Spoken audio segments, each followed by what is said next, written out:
Let me introduce Jay. Jay is the chairman of the Temple Menorah Security Committee. Jay? And Stephanie is in charge of security for Dade County. And she has gracefully accepted the invitation to start our security sessions. And this will be the first meeting, hopefully, of a series. Stephanie, take it away. Sure. Good evening, everyone. Great to see some of familiar faces, and those that don't know me, my name is Stephanie Villegas. I'm the Director of Community Security for the Greater Miami Jewish Federation. So I'm kind of like a consultant to security, and I actually work for you all. I work for the community. I come out, I do site assessments, I help you with grants, things of that nature, and then security related issues. Just as a way of background, I was an FBI agent for 22 years, and I specialized in weapons of mass destruction. So I worked bioterrorism, nuclear, chemical, and radiological. Many high-profile terrorist cases. The Pentagon was one of the notorious cases I worked, as well as, if you remember, the most recent one would have been Cesar Sayoc, when he was mailing those bombs to different congressmen and women throughout Florida. So I actually interviewed him and specialized in interrogation. Although we did not call it interrogation, we called it interviewing. So what I want to talk to you about tonight, I don't want to scare anyone. So I want to say that up front, but there are some things that I think you need to know, and that there can be some takeaways. Jay and I have been talking for over a year now, almost 2 years, about preparing different temples, synagogues, really houses of worship, to include our JCCs, on how do we prepare for crisis. And when you look back at the Pittsburgh shooting, which was such an unfortunate event, many of you may not know this, but the gentleman that was in my position I am here in Miami, in Pittsburgh, was also a former FBI agent. And 2 weeks prior to that shooting and that attack, he actually conducted active shooter training. It could not have happened any better for him. And the reason I say that is what the skill set that those people took away from that training saved many of their lives. And a lot of them will give you testimonials. 80-year-old men that say, prior to that, they probably would have froze and sat there and perished. There's another man that says the unfortunate story of him and his friends start to go upstairs, and he says, "Follow me. I've been through the training. I know where I'm going." And the other gentleman says, "No, I want to go my way." And unfortunately, he went back into the site of the shooter and was killed. But so many people were able to escape because of that training. And before you get to that training, though, I believe in a crawl, walk, run model. Just like when we're babies, we have to crawl before we can learn to walk, and we have to walk before we can run. It's really no different. And I really think it's important to have that awareness training and that piece prior to you actually maybe practicing it at Temple. And I say that really mostly because you know what to expect. You kind of have a thought in your head, maybe even an escape plan, and it's not as traumatic as it could be. And we're not setting you up to fail.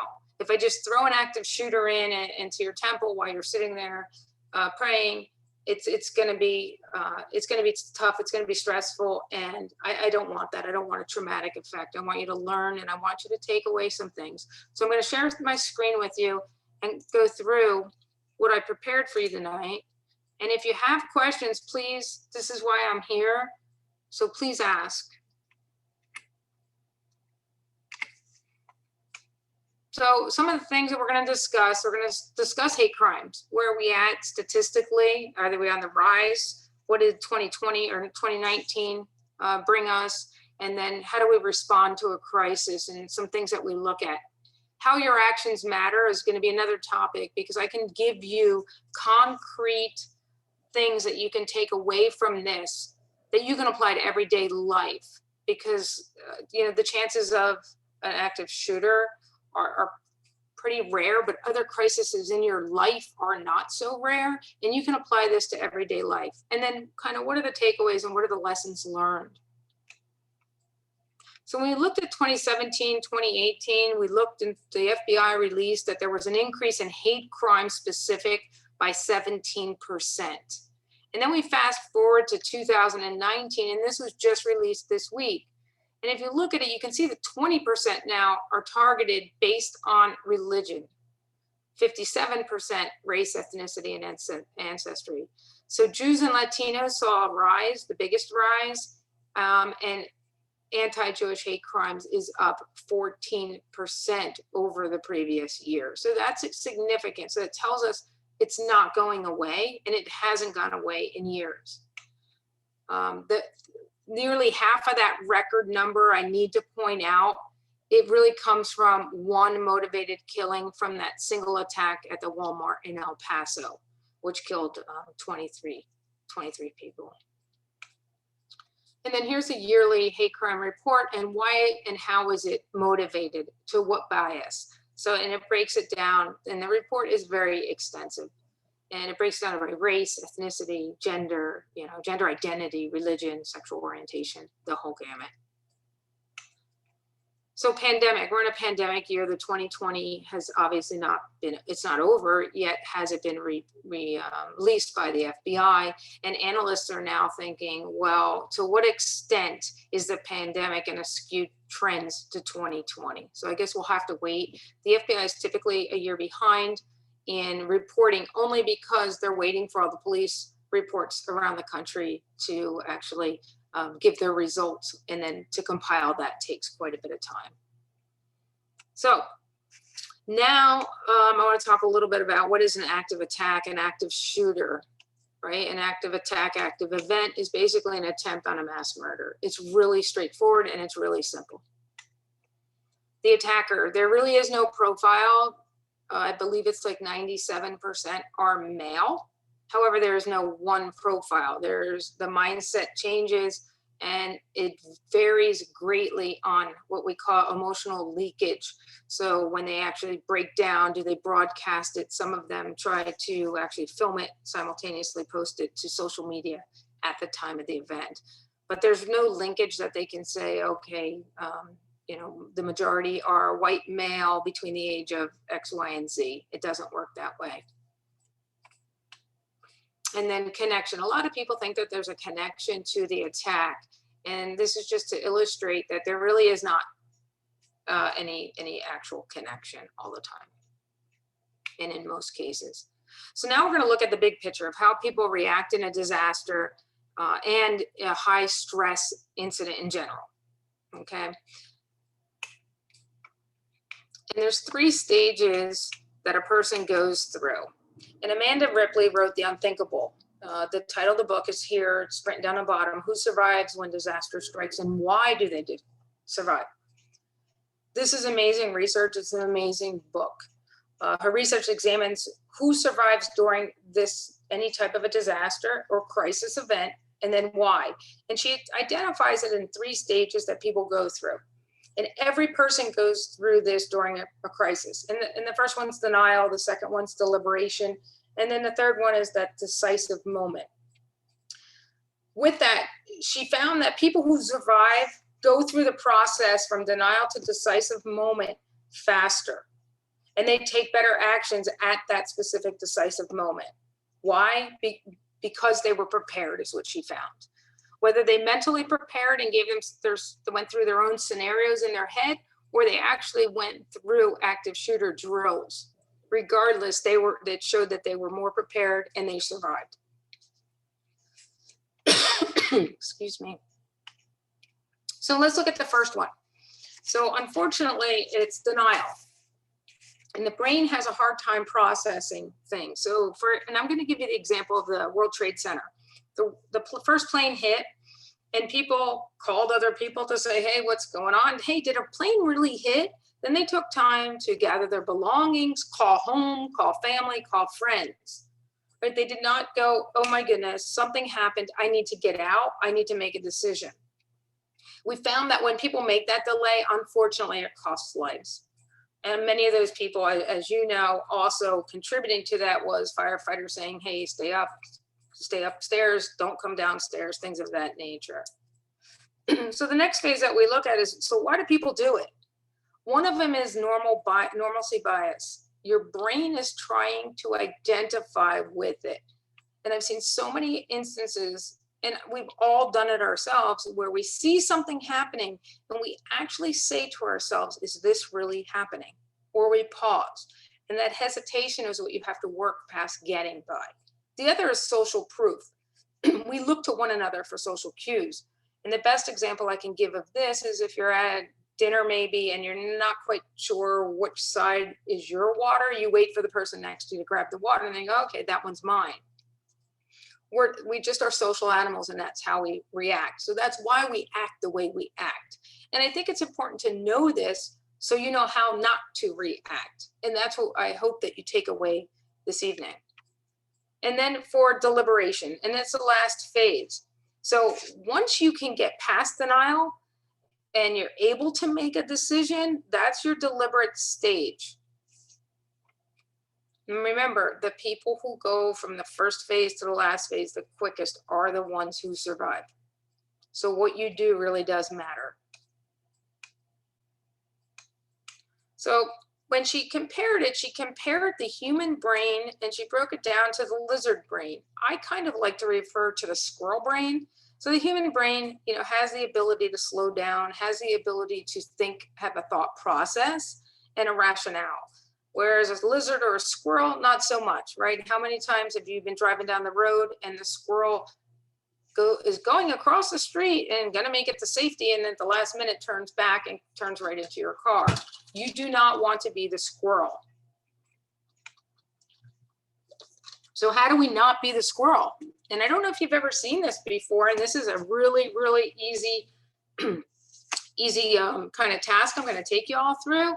So a normal person's resting heart rate is probably between 60 and 80 beats per minute. Maybe it's 90, depending if you're not an exerciser. And that's your normal resting heart rate.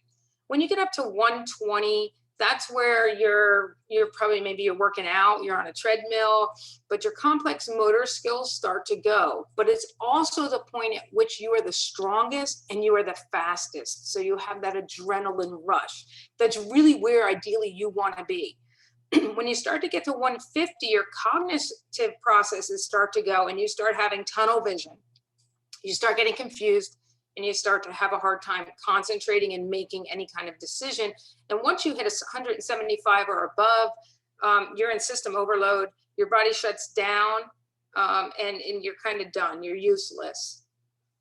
So I want everyone to do this drill with me real quick. And I want you to breathe in through your nose and hold it for 2 seconds. Then I want you to breathe out of your mouth slowly. And at the end of that breath, hold it for 2 seconds.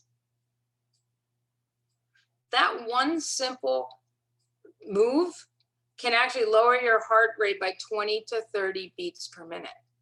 So if you're in the 150 range and you take that quick deep breath, hold it, exhale, hold it, you can get yourself back down to 120 where you need to be. If you're in 175, you can get to 150 and then keep breathing while you're moving. So it's just a really simple task that you can do. You can train yourself to do, and try it with your children. When your kids aggravate the heck out of you, take that deep breath, see what happens. Or your wife or your husband, right? And lately we've probably all been stressed. So it's really not a bad exercise to do. And getting that 20 to 30 beats per minute could be the difference between life and death. So I'm gonna show you a picture of, it's a TMZ video from the airport at Fort Lauderdale when they had the shooter. I worked that event as well, unfortunately. It was a very horrific event, but I want you to watch the gentleman with the gun is walking down the baggage lane and he pulls from his waistband a gun, a firearm. Watch what the people behind him do. They freeze, they sit there and look at him like, is this for real? Some people hide, but they hide literally like in front of him. And we really can learn from other people's mistakes. There's no sound. So here he comes walking with it, holding his coat, pulls the gun out, and look at the guy behind him, like as the fire, right? And then he just kind of slows away. This lady here tries to go, and she's in front of the baggage. I'll show you that one more time. You have to make a quick decision. You have to realize you are in danger immediately.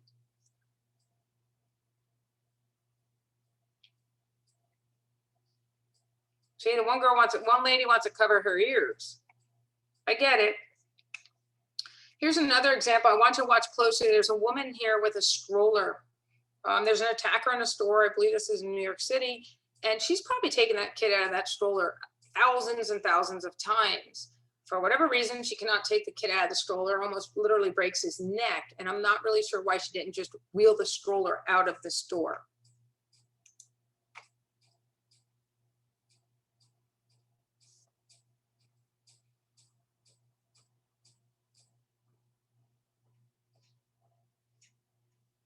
People are just running in circles. They have no idea what they're doing. They're literally squirrels or lizards, right? So my biggest takeaway from this is how many of you have been to Publix? I hope everyone, right? Or some grocery store.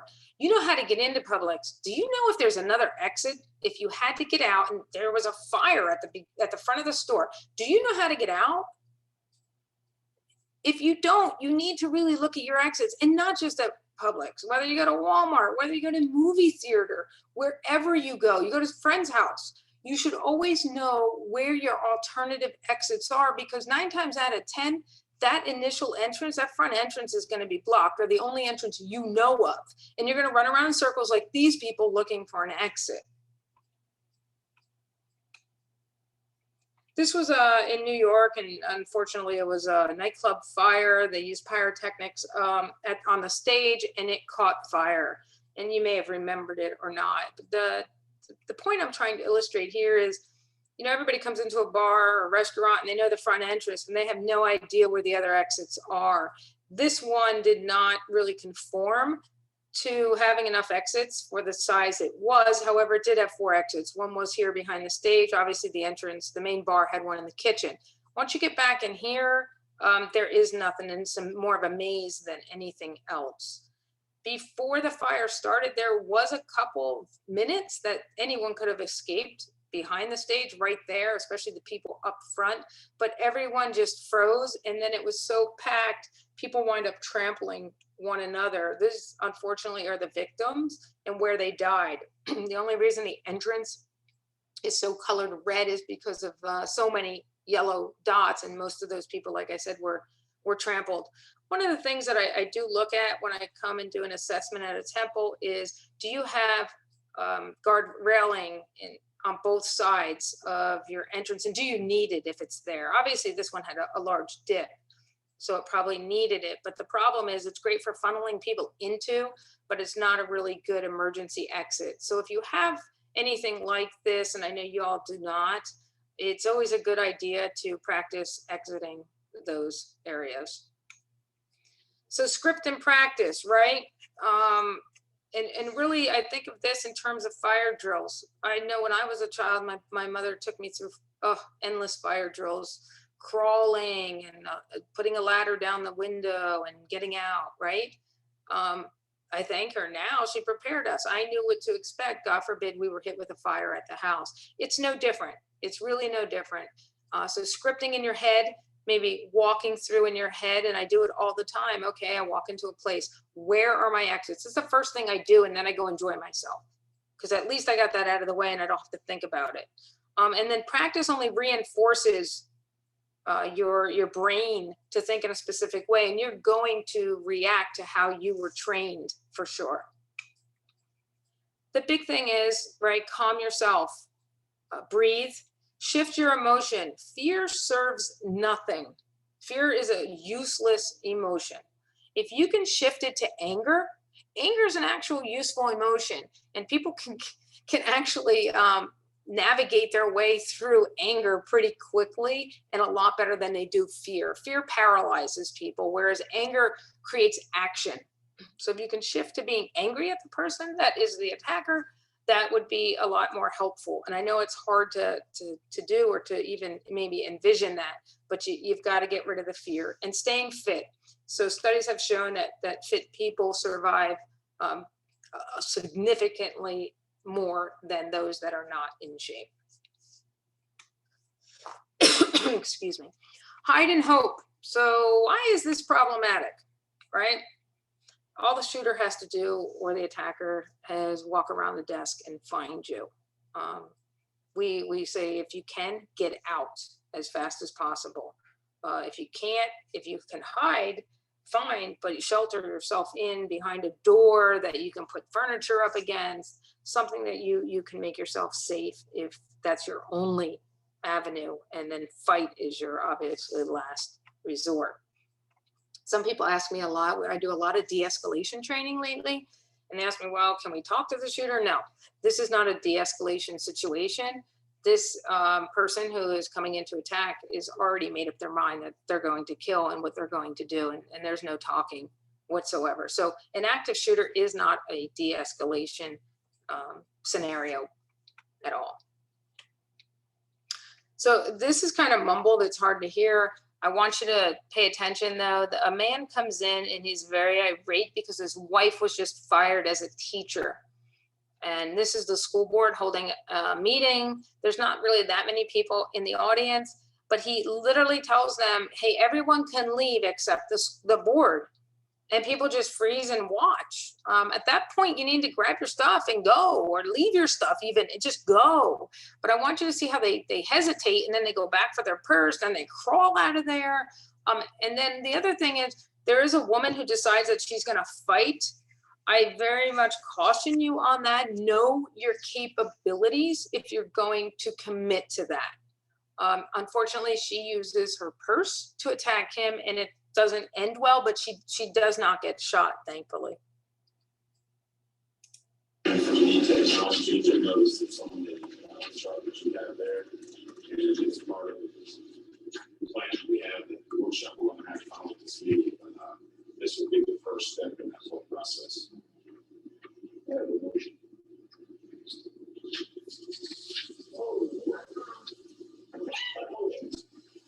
Everybody in this room.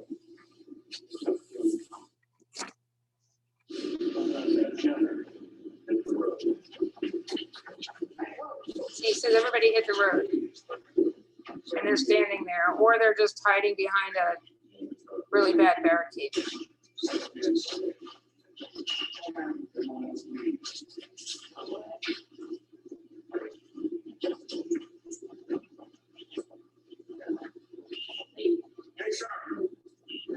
John, just let him talk. He's talking. John, go ahead.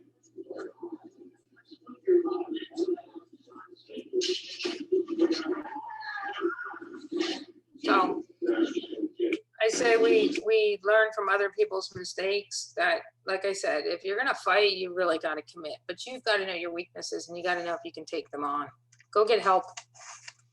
Leave as soon as possible. They did not leave right away, and they were in that denial stage. That's a great example of showing how they just were like, is this really happening? And they were in the denial stage for so long, it could have cost them their lives if he wanted to just shoot them. Know your exits, right? And then call 911. So you want to avoid it and run if you can. Defend and fight. This gentleman, there's an incident in a store. He decides he's going to grab a bottle of wine. It's pretty good. And you can watch him go through the process, and he assesses it and then realizes he can get out. And he makes a great decision. But he does at least commit to, okay, if I have to, I'm going to fight. There's another woman who decides she wants to play dead. That's not a good scenario. The shooter knows who he shot and who he did not, especially if they hadn't even shot anyone yet. So just laying down in the aisle when you can clearly get out is not a good option that I suggest. Again, there's no sound. So the woman in the purple down the aisle, so he realizes he can get out and he leaves. Everyone else is leaving, they're getting out, and she decides she's gonna play dead. Really not a good option because he knows he wasn't there yet. I can't make this up. And I think the only way to get messages across is when you watch other people and what their reactions are. And we all say we know what we're gonna do in this situation, but I can tell you firsthand, it's not true, but your training does prevail. If you take yourself through scenarios, that does pretty much lead you. So Virginia Tech, this was a great illustration of, you know, some good things that happened that were really good, and unfortunately some things that happened that were really bad. I'm going to play a video of one of the students who actually played dead, but she had not even known she was shot several times, and her only option was to pretend that she was dead because the shooter had already shot so many kids in the classroom. Again, a lot of this, some of this is graphic when she describes it. My intent tonight is not to scare anyone, it's just show you examples. And I really want you to take away some skills and some knowledge that you can apply right away. God forbid that you would be in any situation of crisis. We heard the first shots at around 9:40 a.m. I was sitting on the wall of the classroom, so in the hallway, and I could hear the shots getting closer and closer very quickly. I mean, there was only a few seconds between the first time we heard them and when he actually walked in. To me, it sounded like an axe being taken to a piece of wood. And our teacher, she opened the door and she peered outside and she immediately shut the door and she said, "Call 911. And right then he walked in just seconds after. There's absolutely no time to think or to duck or to take cover, and people just kind of fell to the floor. And he immediately walked in shooting, and he went to the other side of the classroom and he started going down the rows. He went down each row very quickly, very purposefully. And I remember thinking, your turn is coming. You're going to get shot. I mean, I didn't realize there was an active shooter, but I knew something bad was happening. He came back to our classroom 3 times, and on the 3rd time, he killed himself in the front of the class. In between each time he was there, you could just hear people crying and coughing, and the cell phone started ringing. When he was in our class, I remember trying not to breathe very much, so he couldn't tell I was alive. Because as my stomach was hitting the chair, I was thinking, you know, he can see me breathing, he can see me alive, and that was very scary. I'll never forget when the SWAT team first broke in at around 9:51. The officer in the front of the classroom said, "We have a lot of Blacks in here." And at the time, I couldn't comprehend what he was talking about, but he meant triage codes. And I remember looking into the girl to my right and realizing, you know, what Black meant. He looked over me and he said, first he said yellow, and then he changed it immediately and he said red. And that's when I first started panicking. I still couldn't speak. I was shot 3 times, lying on my back. And I remember thinking, what do you see? Like, what can you see on me that I can't, that you would change me from yellow to red? He killed 12 people in my classroom, including our teacher. So, you know, that hits home to me. She did the right thing. She did the only thing that she could have done. And I'm going to show you a little bit what the other students did. So this is what the 2nd floor looked like. They were all pretty much trapped there in a classroom on the 2nd floor. He went into this classroom. All the reds, unfortunately, are those killed. The greens made it alive, and the yellows were injured. And as she spoke, you know, she told you he went back and forth through the hallway just trying to make sure he killed everyone. So this one was really interesting and shows that, look at all the greens up here. So you have 10 people that survived. They jumped out of the 2nd floor window. So you can jump out of 2nd story window and survive. These 4 were hurt. And then you see these 2, and I'm gonna come back to that in a second. Nobody died in this classroom, and I thought that was really remarkable. What they did was that all of the students literally piled up on top of one another and put their feet up against the door and denied the shooter access. Real using their head, and that's seriously quick thinking for sure. When we look at this one, you said, I remember at first saying to myself, well, how come these 2 died? Well, this was the professor that was holding the door shut so that as many students as they could jump out. And this student tried to help the professor. So unfortunately they died. The even sadder part is this is the professor, right? His name, what he taught. And unfortunately he lived through the Holocaust and died in this tragic event. So some of the other things that we do teach is empowering one another with Stop the Bleed. Stoneman Douglas happened, and the reports that came out following that were that if children in that school had known how to apply a basic tourniquet, that they probably could have saved a lot of lives in that school and in that shooting. One of the things my husband and I did shortly after that, just in our neighborhood, is we corralled all the children and we did like an outdoor kind of movie theater style and taught every child how to apply a tourniquet. We were a little worried at first, thinking, well, are we going to scare them? But they were not scared at all. They were literally on the edge of their seats. They were eager to learn. They give us a lot of hope. They're very resilient. And if you think about it now, they go through this training, the active shooter training, all the time in schools. I did this type of discussion at the Women's Club and the Women's Philanthropy group. And one of the women afterwards said, I was in a situation at a mall where they thought there was an active shooter. And she said, my 10-year-old grabbed my hand and said, come with me, mommy, I know what to do. And she said, the sad part was my daughter knew what to do and I did not. So I think we spend so much time empowering our children on what to do, and us as adults don't always know. So I think by getting in front of people in the community and empowering everyone, it only makes us all stronger and safer. This is one of the classes that we did. I used the University of Miami has a grant, and I used them to come. They give everyone a tourniquet. Unfortunately, now with COVID, it's obviously on hold, but this is an amazing event. This is just one of the trainings that I held right before COVID that was offered to anyone that wanted to come through our security group. So your actions matter. This is my only attempt at humor. I thought it was funny. Hopefully you think it's funny, but the point I'm trying to get across here is when the hair on the back of your neck stands up, it stands up for a reason. Places that you go that you are familiar with, like your temple, you know when something's not right. And that's when action, whether it just be reporting it or actually taking action. So rely on yourself, trust your instincts, and trust when that hair on the back of your neck, like I said, stands up, because it really is standing up for a reason. So let's look at a lesson learned. This is great video from the rabbi from the Pittsburgh synagogue that unfortunately was attacked.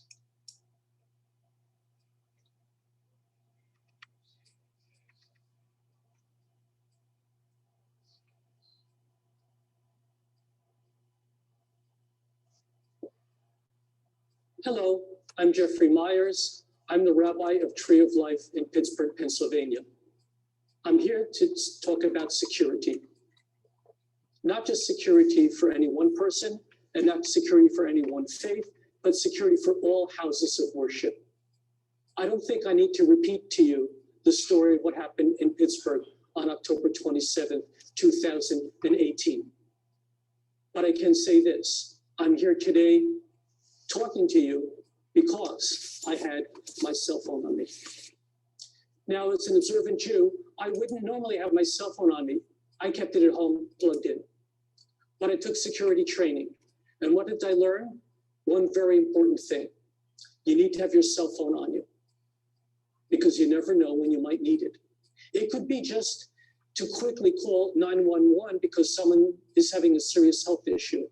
In our case, it was much more severe, as I was the first call to 911 as the shooting started. This is not about being Jewish. This is about being smart and being safe. So I call upon people of all faiths, no matter what your faith is, to recognize that we must do all that we can to keep everyone in our buildings safe. We must work together to train, to properly understand all of the things that one can know so that if that moment occurs, you can be prepared and respond accordingly. Now you would say, it'll never happen to me. Well, guess what? We thought that in Pittsburgh, and apparently we were wrong. I don't want you to be the next place that discovers that same thing. If you save one life, it's as though you saved an entire world. So your responsibility is to everyone in your building at all times. Group together with other faiths. Learn the important measures that you can take, that I learned to protect. Even if you save a few, that's a few less that you must mourn. Take the time, take the classes, Learn all that you can so that afterwards you can leave knowing I'm ready for whatever may possibly happen, and I've done the best that I can to keep our people safe. May you never need to call 911, but if you do, at least have your cell phone with you. Thank you. So I like his message because he was so against having a cell phone with him during service. And the person in my position in Pittsburgh convinced him otherwise based on the pillar of security. And he was the first one that called 911. It was so fast, and the response was so fast that I think it made a big difference. So with that, that is all I have for you, but I would love to hear if you have any comments or questions regarding some things we talked about.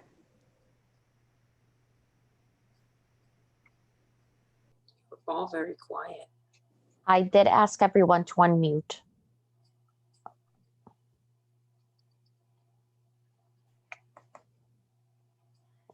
And we're up to 33 participants. Wow, great group.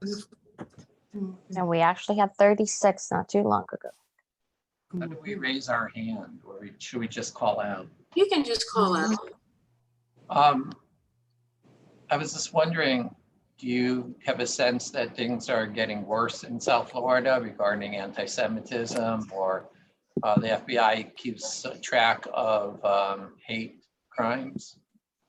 What's your sense of what's going on? You know, I thought with COVID, it has come down a little bit, mainly because people are home, right? But unfortunately, like this week in Kendall, someone painted a swastika at an intersection. We've had an uptick in graffiti. I don't think we've had as many incidents because people are not going to temple. Everyone's on Zoom for the most part, unless you're Orthodox. So as far as the Orthodox community, we are seeing reports of suspicious behavior, people being videotaped or photos being taken of them walking to temple, things of that nature. This is a really weird year. So it's going to be hard to predict. And like I said, without us meeting and congregating, that changes things a lot. Stephanie, Yes. how do you feel about people who are carrying guns? I know for sure we have quite a few members that do carry guns. And question is, should they be allowed to come into the temple with the guns or not? Or how do you feel about that? So that's a great question, and one that has been debated for years.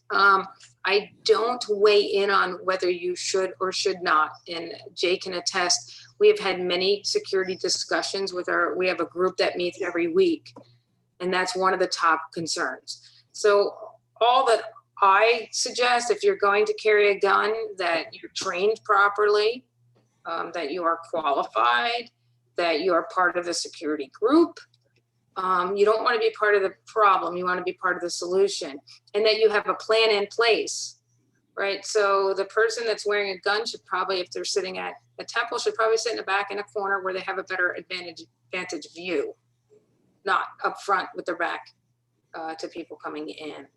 I leave it up to each congregation, and everyone is different, but there are a lot of congregations that are now armed. I'm not against it.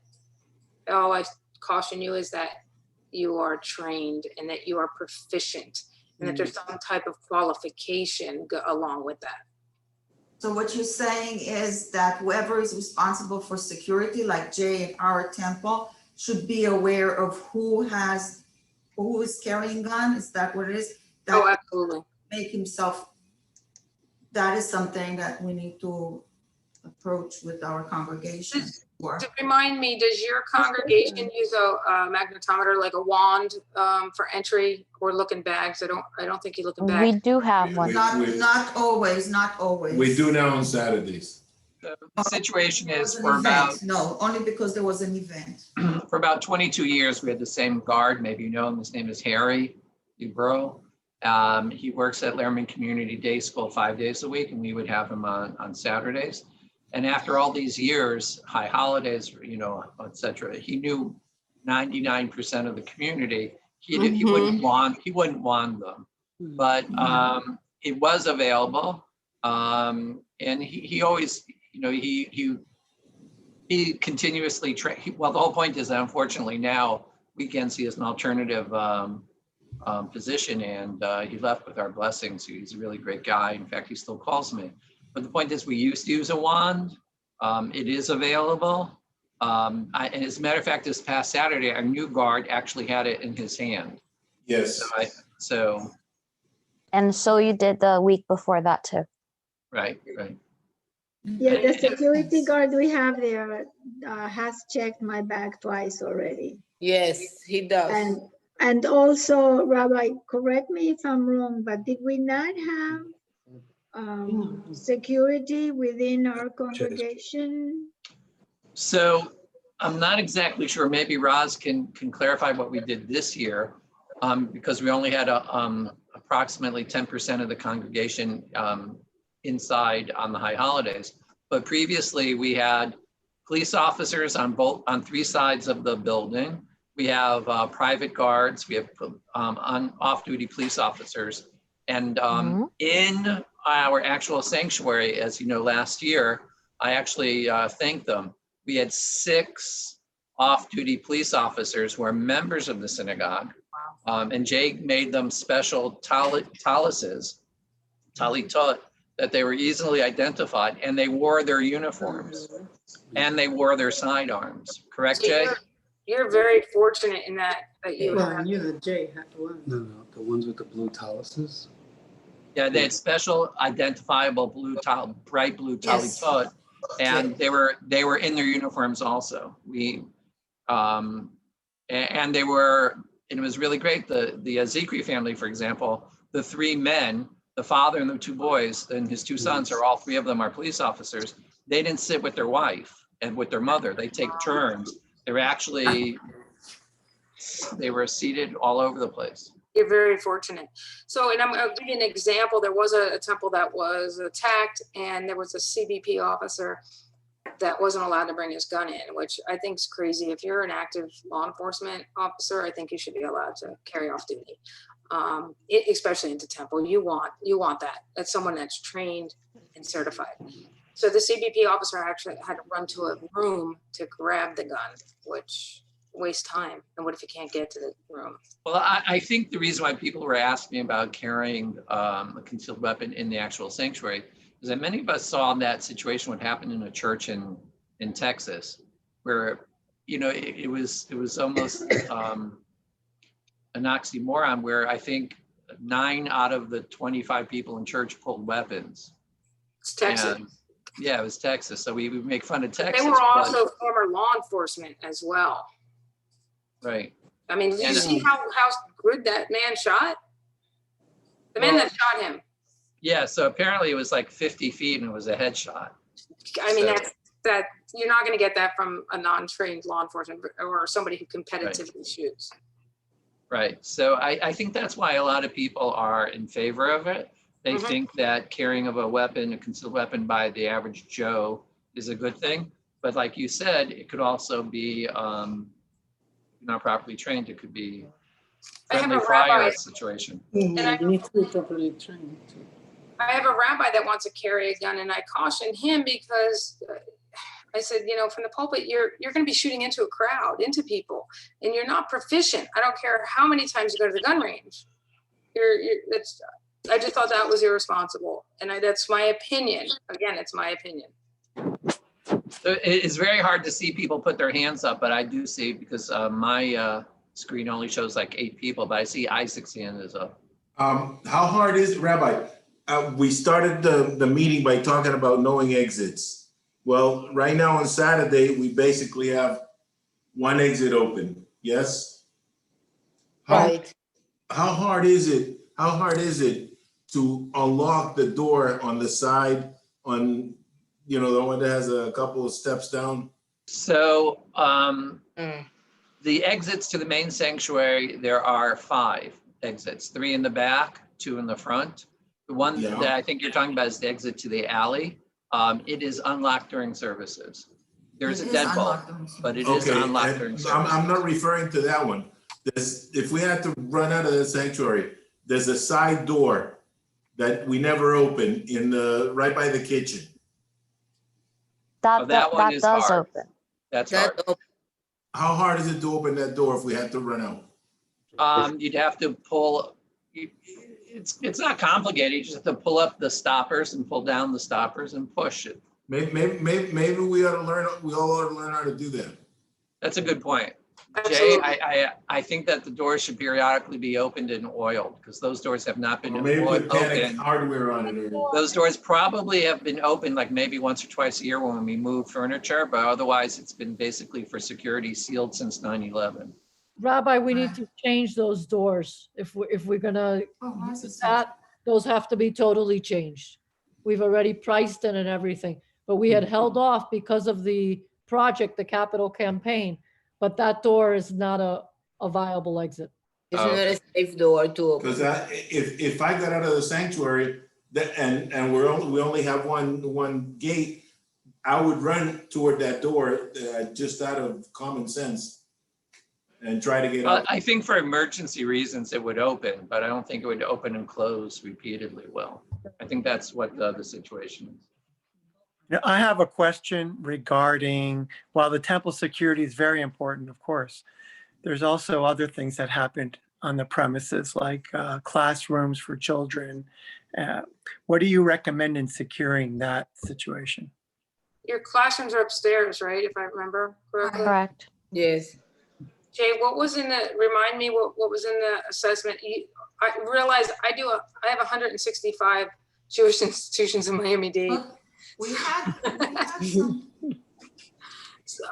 So they only have the one, they can go out either stairwell, but your stairwell is locked. You have a gate there, if I remember correctly. It's hard to.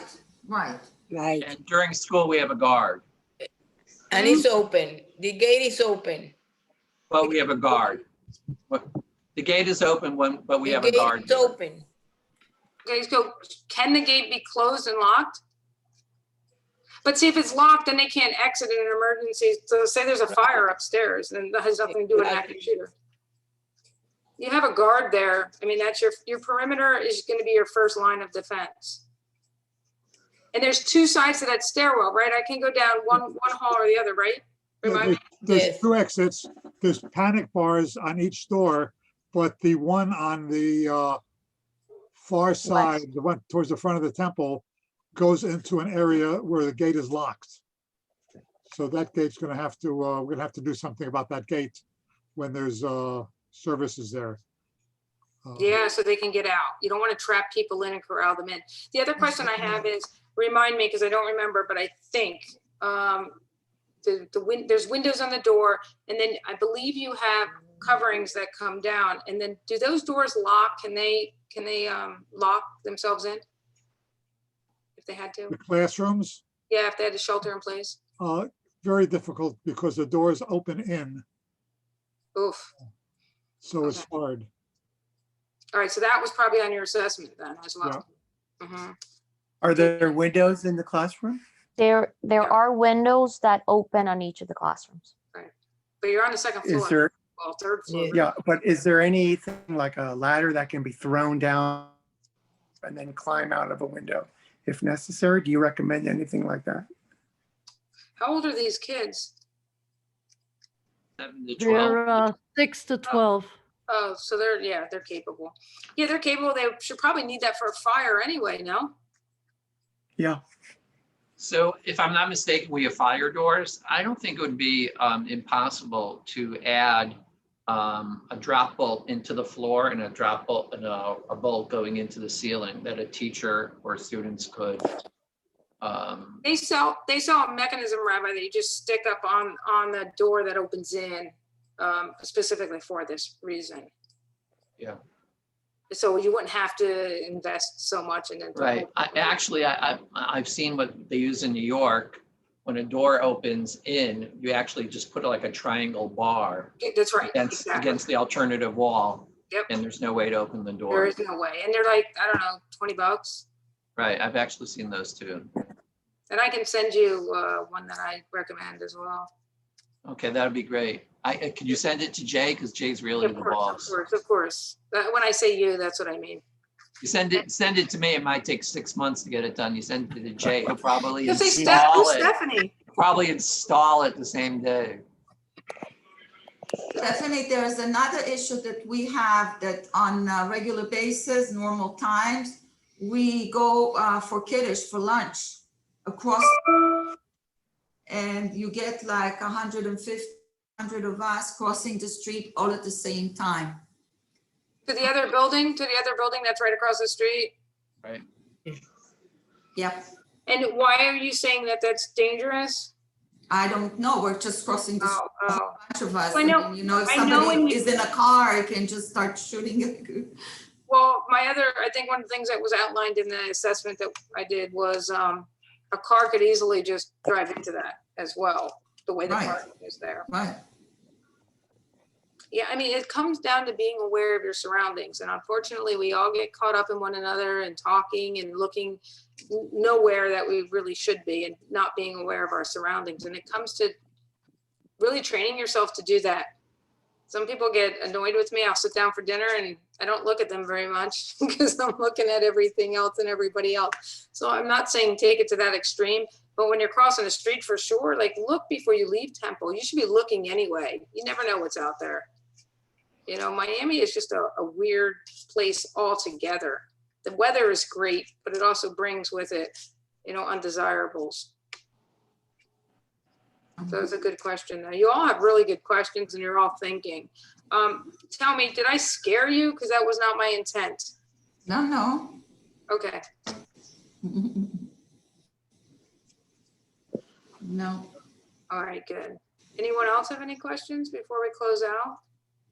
You recommend to carry ourselves with us. Absolutely. And you know, even if your cell phone's off, most iPhones have this button on the side, the power button. If you hit that button 5 times, it should call 911. Wow, I know that. Or you can set it up to call like whoever you want. Like mine calls my dad. I don't know how that happened, but like if I call, yeah, what's my dad gonna do? What's he gonna do to help me, right? Oh wait, Did Dad give you the phone? It's too much. let me see if it works on the iPhone 12.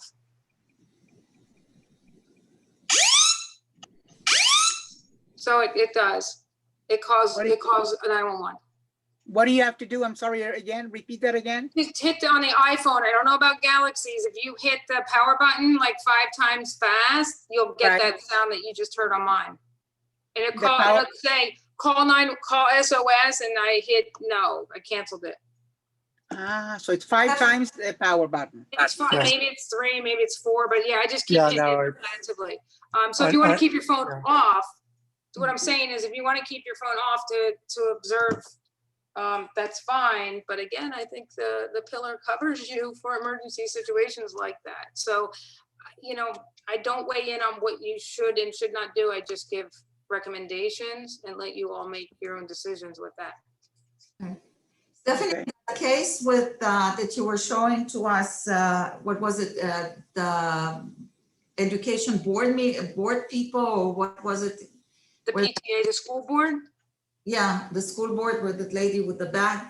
So when you're in a building like this, I mean, even in our building, would it be a good idea to use the fire alarm to? Absolutely. If you don't have a phone, absolutely. But you know, it's probably going to make it's going to get really loud. Right. So is that like something that might be deterrent? Yeah, I mean, if that's all you have, absolutely. I've told people pick up the fire extinguisher and hit the guy in the head. Like that would have been a better idea for her rather than her purse. But again, go get help. He didn't shoot anybody. I don't know if he was going to kill anybody. He's mad. He's angry. You never know. You can't predict behavior. If he gives you an opportunity to leave though. Get help. I got it.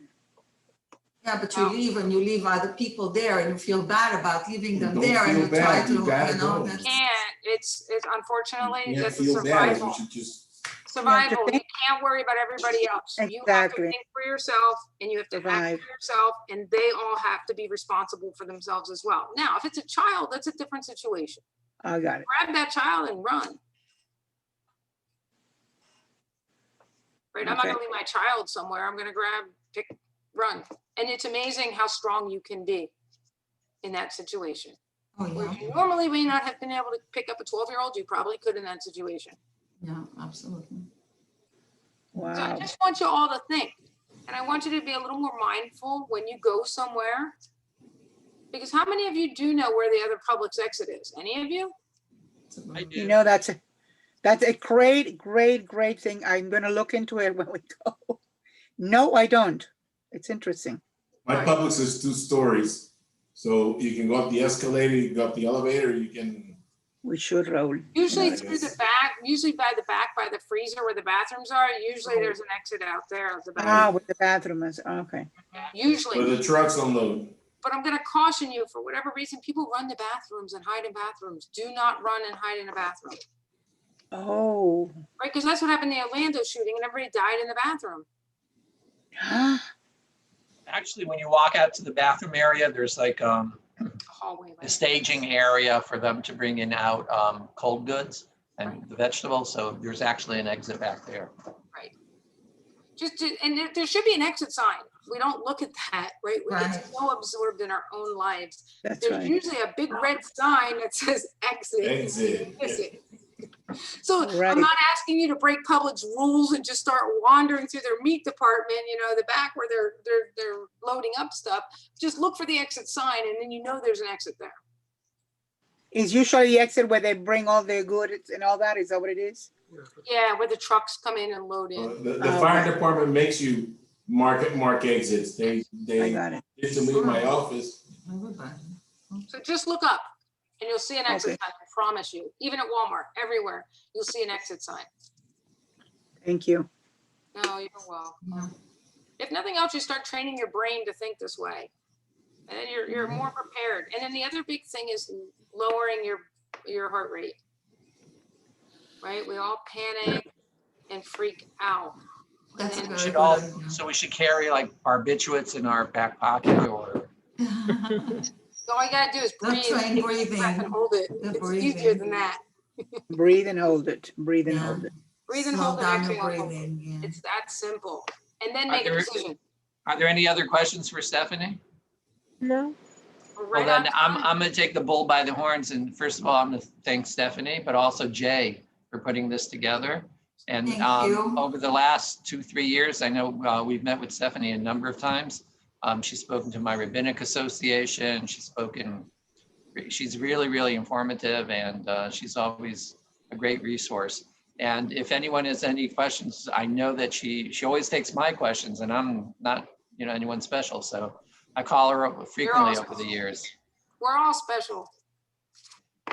And again, I want to thank Jay for putting it all together. Stephanie, on behalf of the Menorah community, thank you, thank you, thank you. Thank you very much. Thank you, Stephanie. Thanks, See Jay. you again. Stay It safe. really was